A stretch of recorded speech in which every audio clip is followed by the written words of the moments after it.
Agung. Mugia tansah tumedhak lan kasarira dumateng kita sedaya. Para siswa sedaya wilujeng panggih melih kaliyan kula Raden Asmara saperlu badhe nglajengaken piwucalan online basa Jawa kelas 11. Materi inggih menika aksara Jawa nyinaoni aksara rekan.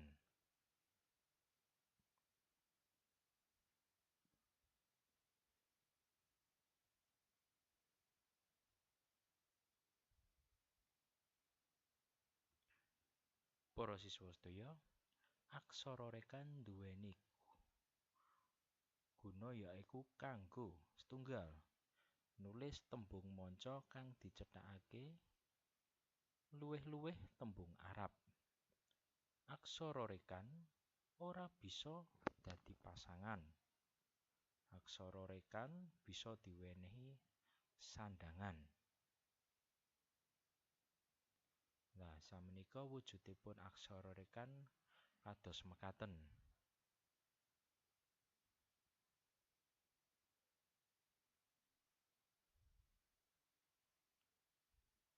Wonten aksara kha, dza, fa, za lan gha.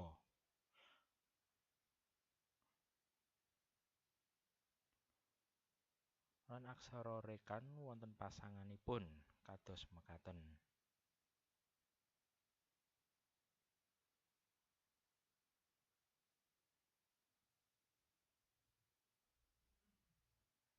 Terus kepiye carane nulis aksara rekan? Carane nulis aksara rekan tuladhanipun nggih menika ingkang angka setunggal. Aksara rekan kha yaiku kaya aksara ka ananging diwenehi cecek cacah telu ing dhuwure. Tuladhane nggih menika ing ukara khatib arep khotbah.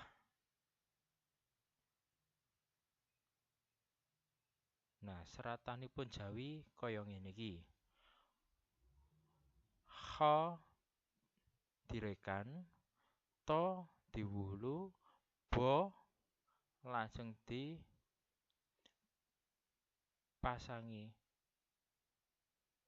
pasangan ha lajeng ra nganggone pa cerek dadi unine re. Lajeng dilanjutke pa ka ditaling tarung kha direkan lajeng huruf ta dipanjing ba di weknyan. Dadosipun menika unine khatib arep khotbah.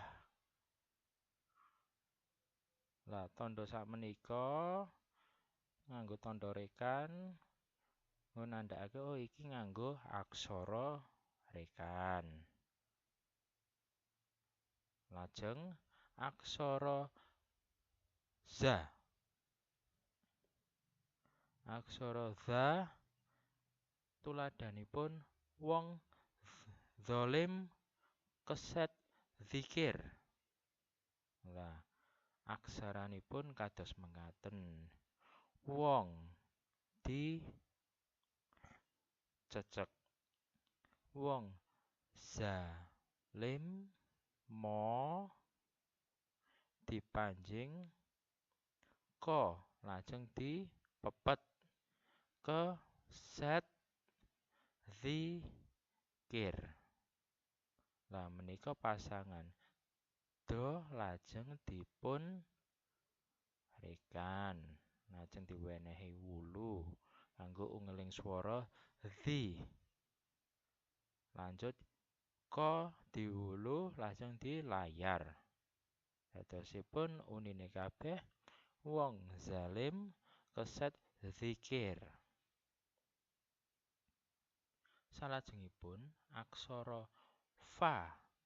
Fa menika saged ngagem fa mawi of lan fa mawi ve.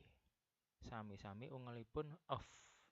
Dadosipun wujudipun huruf pa lajeng dicecek cacah 3 utawa direkan. Nah, tuladhane ing ukara nggih menika fungsine vitamin kanggo kasarasan. Nah, sakmenika fungsine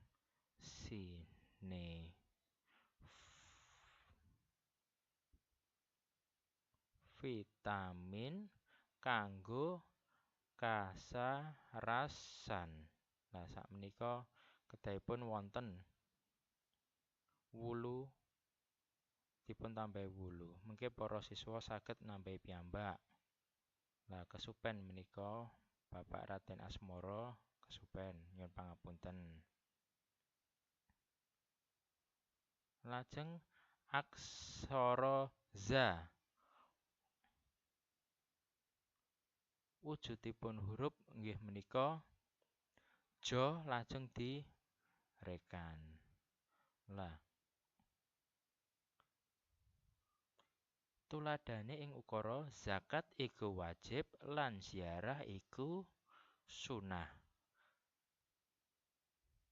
Menika zakat iku wajib lan ziarah iku sunah. Patene utawa sigeke nganggo wigyan. Salajengipun aksara ha.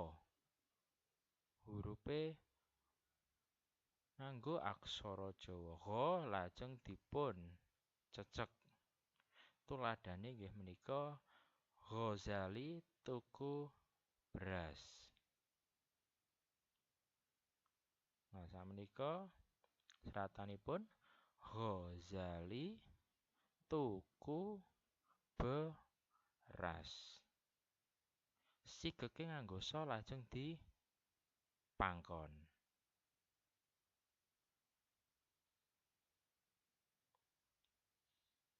Dasar panulisan ngagem kesepakatan telung gubernur tahun 2002.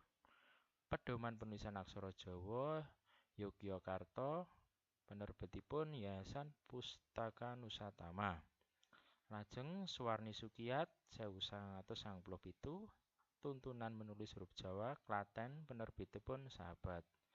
Matur nuwun. Salam karahayon. Assalamualaikum warahmatullahi wabarakatuh.